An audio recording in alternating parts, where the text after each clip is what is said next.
the wajibat and the sunnah. So, what are the wajibat of the wudu? According to the author, he says al-wajibatu al-wajib min dhalika. What is obligatory of those things is a niyyah. This is Ibn Qudama, the author of Umdatul Fiqh, the author, not the explainer. Ibn Qudama, he says al-wajibu min dhalika. What is the obligatory things of the wudu, yani, of that, meaning the wudu are an-niyyatu, the intention, wal-ghuslu marratan, washing everything at least once. Ma khala al-kaffayn, except for or excluding the hands. Wa mashu al-ra'si kullihi, and wiping over the entire head. Wa tartibu al-wudu ala ma dhakarna, and the order of the wudu as was previously mentioned. ولا يؤخر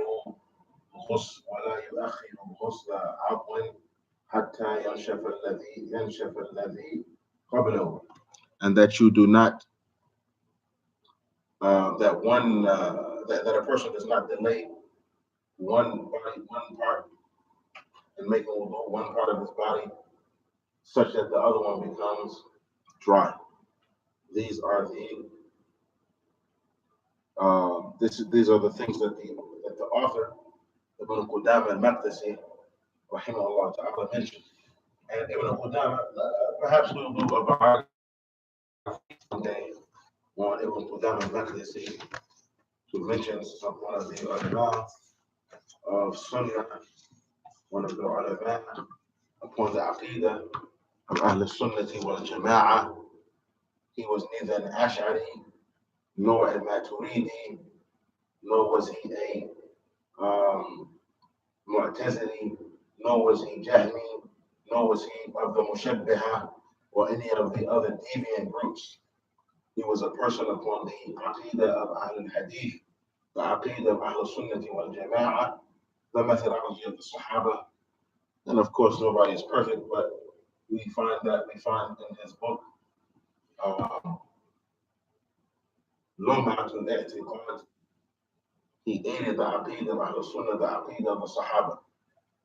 And he criticized the Aqidah of the people who strayed away from it, the people of Ta'wil and Tahwil and Ta'rif, and so on and so forth. So that you may know some scholars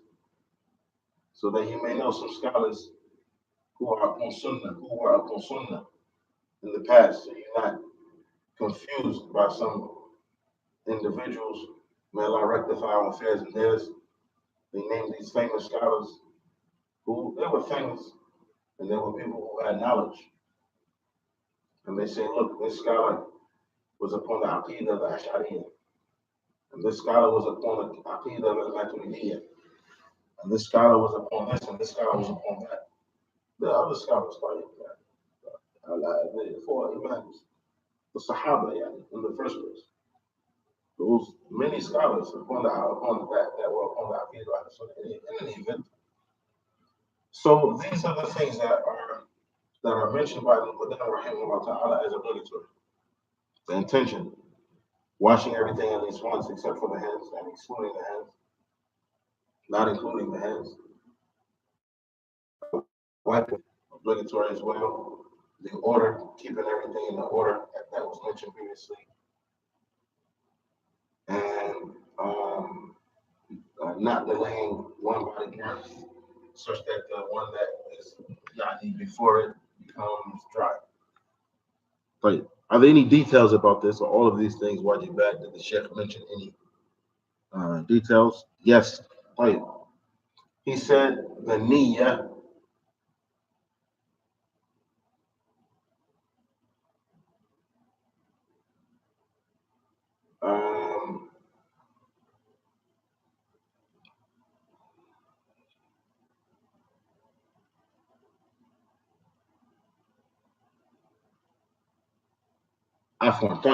so the niyyah is obligatory, no doubt about that. The niyyah is obligatory. The ghusl, washing everything once, is obligatory. The order is obligatory. The barakallahu fikum, wiping the head is obligatory. The doing everything once is obligatory. And what they call muwalat, all of these things are obligatory. Barakallahu fikum. All of these things are obligatory. Right. Then the Sheikh he mentions, the author he mentions al-masnoon minha. Al-masnoon, those things that are masnoon, mustahab, recommended. When masnoon minha, he mentions a tasmiyah. The tasmiyah is masnoon, is recommended. Saying bismillah at the beginning of the wudu. Ghusl al-kaffayn, washing the hands is recommended. Washing the hands is recommended. Based on the detail mentioned previously, the tasmiyah is ikhtilaf, but the tasmiyah is ikhtilaf, right? We covered the ikhtilaf concerning the tasmiyah briefly. Washing the hands is recommended, it's masnoon. There's detail to that as well that was covered previously. Yani, the inshallah correct opinion is that the tasmiyah is recommended. Washing the hands is recommended in general, except when a person wakes up from sleeping. When a person wakes up from sleeping, it's obligatory to wash the hands. Wash your hands, in your mouth, in your nose, in your face, in your hands and your arms. Again, that right? Again, right. And then your head, and then your head and your ears, and then your feet. والمبالغة في المضمضة والاستنشاق إلا أن يكون صائما. It's recommended that a person does the mother. It's recommended that a person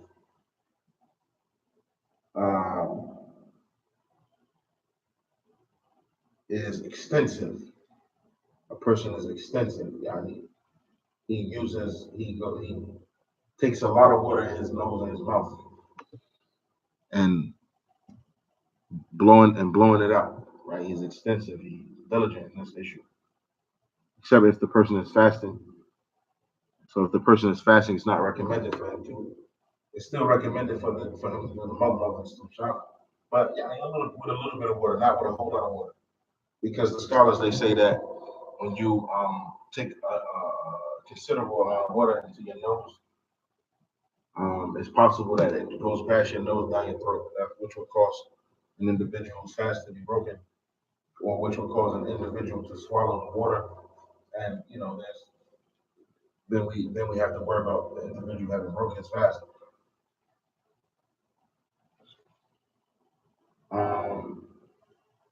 Right.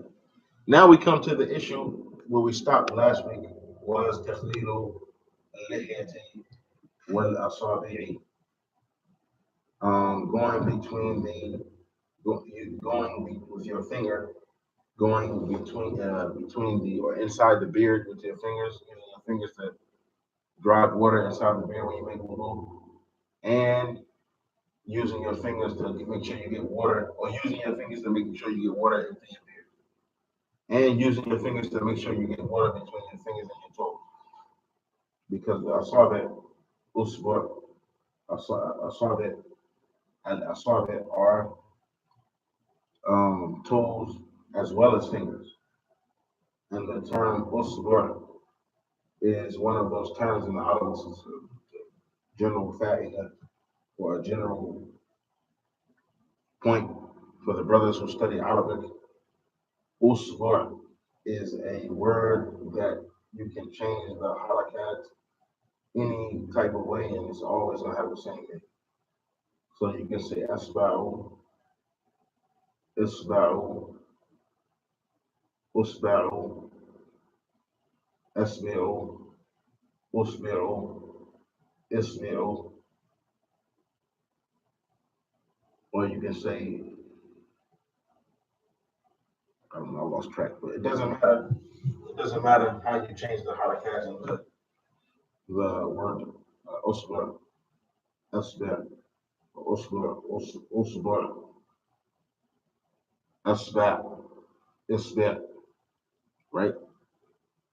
On the hamza and the back. In any event, so the Shaykh he says A is mustahab, mustahab, or one of those things that is mustahab, is that a person uses his fingers to get water into his beard and between his toes. He said تخليل اللحية مستحب إذا كانت كثيفة. Using your fingers to get water in your beard is recommended if the beard is كثيفة, thick, large, right? Thick. He says فإن كانت صغيرة, if the beard is small. يرى من ورائها البشرة, right? It's small to the extent that the skin, the face, the skin can be seen, right? The skin can be seen through the beard. وجب غسلها. In this case, you have to wash it because it's not sufficient for you to only do the takhleel, to just you put water through your beard with your fingers. The Shafi says if you can see your skin through your beard, you have to wash the whole beard. Right. كما تقدم, as the Shafi says, as it was previously mentioned. He says وكذلك يستحب تخليل ما بين أصابع اليدين والرجلين كما. Likewise, it's recommended to do the takhleel for the fingers and your toes.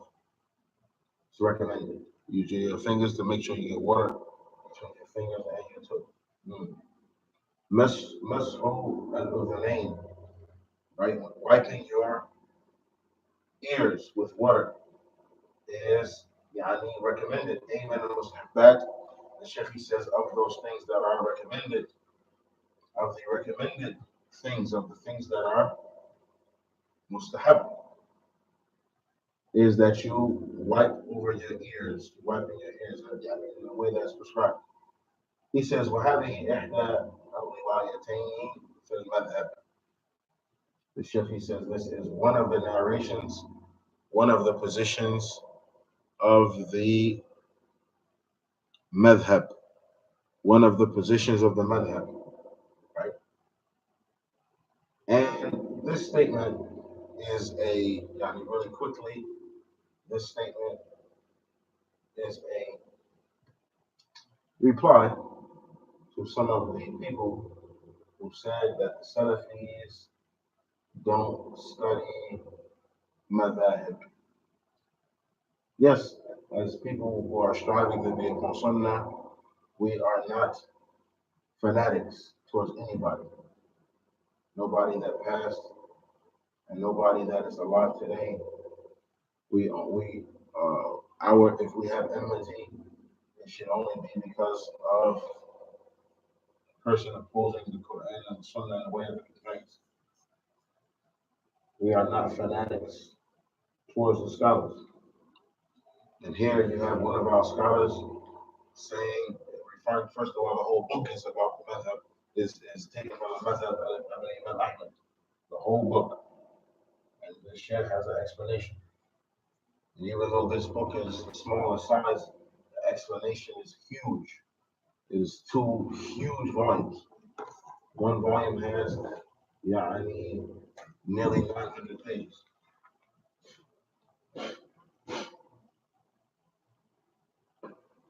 The one volume has 900 pages. Not 800. The one volume has 800 pages. Right? One volume has 800 pages. So the Shaykh explained this book in great detail. Right? Takhrijat, going into the ahadith and everything. Footnotes, great detail. And then even inside the book, you find the Shaykh mentioning not only different positions inside one madhab, but you find the Shaykh mentioning the positions of other imams. Goes to show you that individuals are making up things. Individuals are making up things. May Allah Ta'ala guide them. May Allah Ta'ala guide us in them. So the Shaykh, he said, that's one of the positions that is one of the positions concerning the ears is that it's recommended to wipe over the ears. Because of what is narrated, what Abdullah ibn Abbas narrated that the Messenger of Allah wiped over his head and his ears inside and out. He wiped over his head and he wiped over the inside and outside of his ears. And Al-Rabi', the companion Al-Rabi', mentioned that the Messenger of Allah said, or Al-Rabi' mentioned that the Messenger of Allah said, um,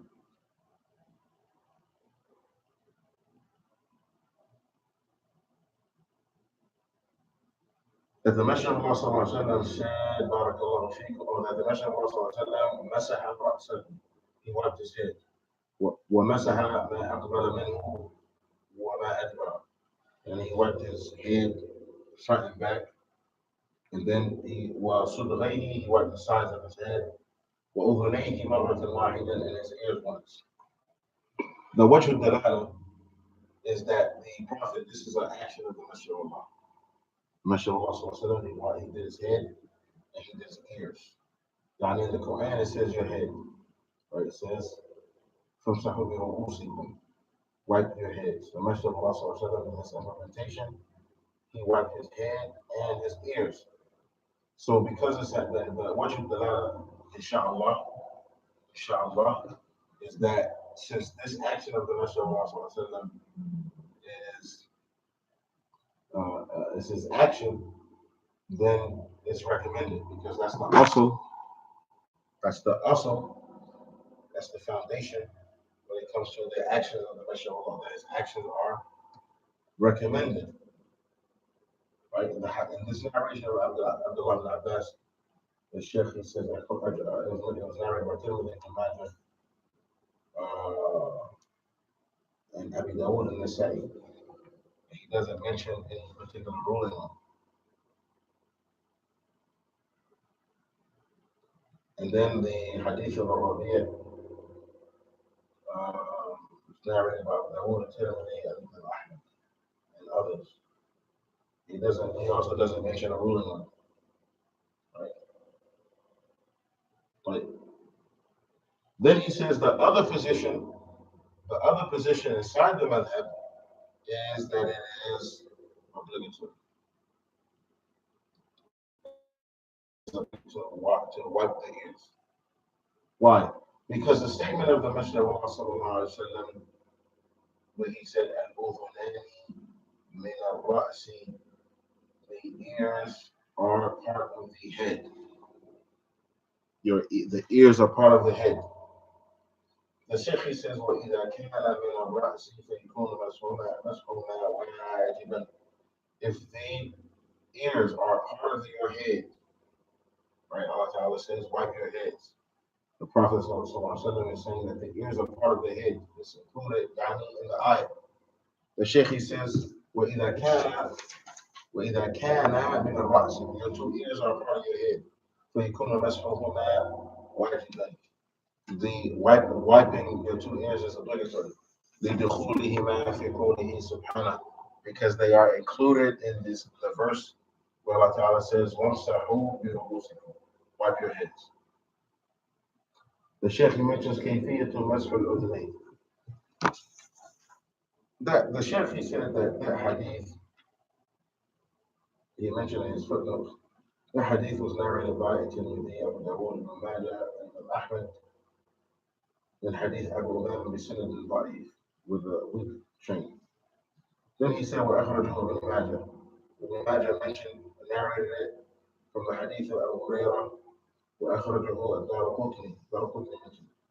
And the Tabrani also narrated it in Al-Kabir by hadith of Abbas, and the Darqutni narrated likewise with the hadith of Umar. He said, وكلها ضعيفة, all of these are weak. All of these hadith and these chains are weak. And then the Sheikh, he says, وَقَدْ قَوَّاهَا ابن حجر يعني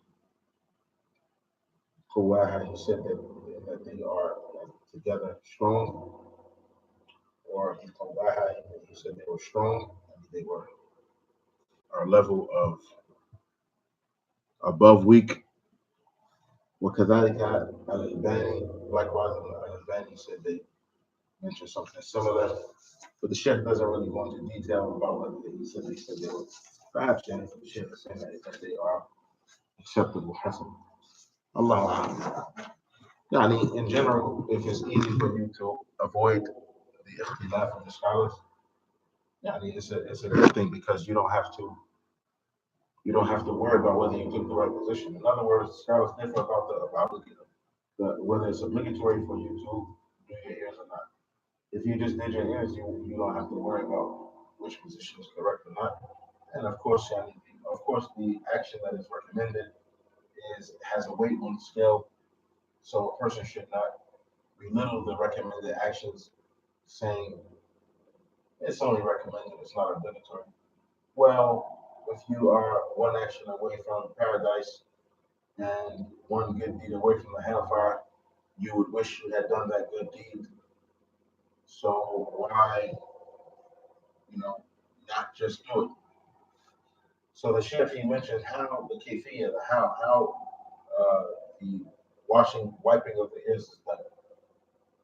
The Shafi says, "An yamsaha ظاهرهما وباطنهما," that a person is supposed to wipe the outside and inside of the ears. يجعل السبابتين في سماخ or سماخ, I can't remember the pronunciation of this word, الأذنين. He puts the pointed fingers inside the ear. والإبهام, the thumb, على ظاهرهما, on the outside. And he wipes like that. هل يأخذ للمسح لمسح الأذنين ماء جديدا? Is the person supposed to use different water to wipe the head? Should you? And in other words, a person wipes his head. Should he go back and get more water to do his ears? The Sheikh says what is correct. أنه لا يأخذ للأذنين ماء جديدا. The person does not take new water for his ears. He doesn't take additional water for his ears. لأنهما من الرأس, because they are part of the head. فيمسحهما تابعتين للرأس. The person wipes the ears following the head, right? In addition to the head, the person does his ears with the same water. القول الثاني عند الحنابلة. The Sheikh says the second position, according to the people upon the madhab of Imam Ahmad, they say بارك الله فيكم أنه يأخذ ماء جديدا. The person is supposed to take new water. لكن ليس عليه دليل. The Sheikh says, however, this position has no proof.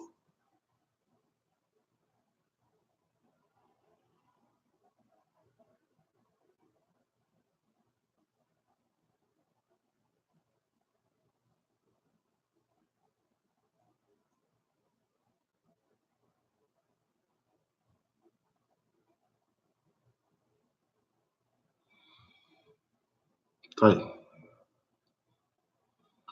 نعم.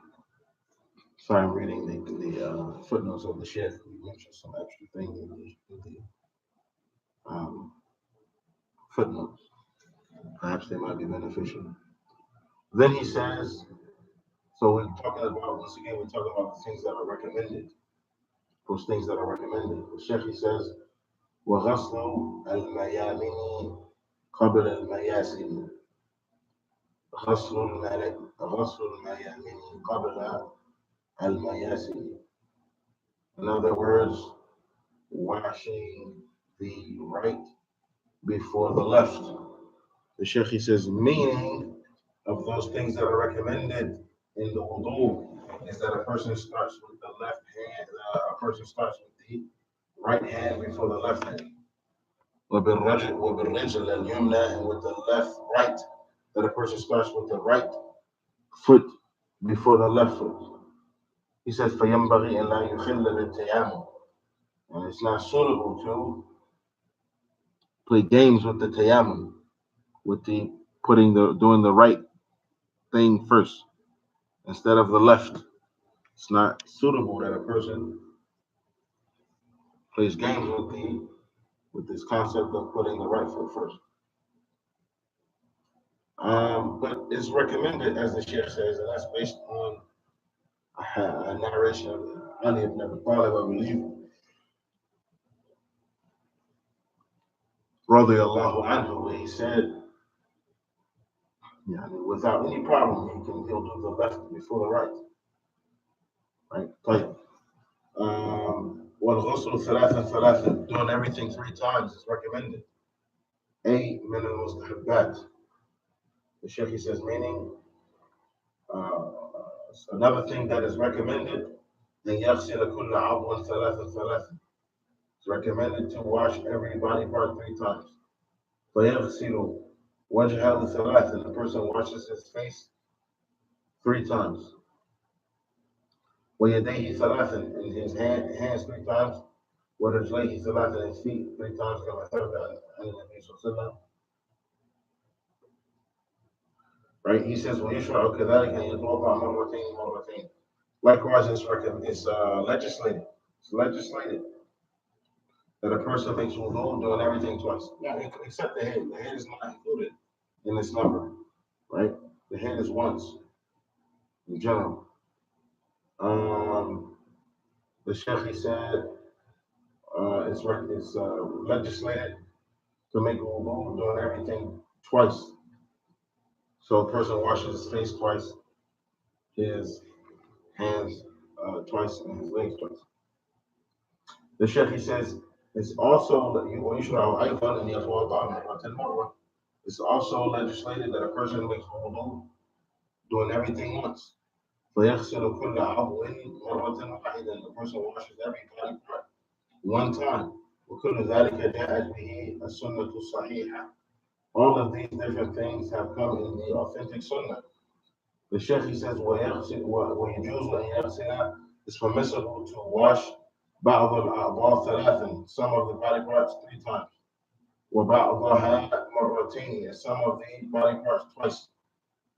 وبعضها مرة كما ثبت عن النبي صلى الله عليه وسلم. And you can do some of the body parts once, the same wudu. You do one thing 3 times, another body part twice, another body part once. The Sheikh says this is also legislated. It's permissible.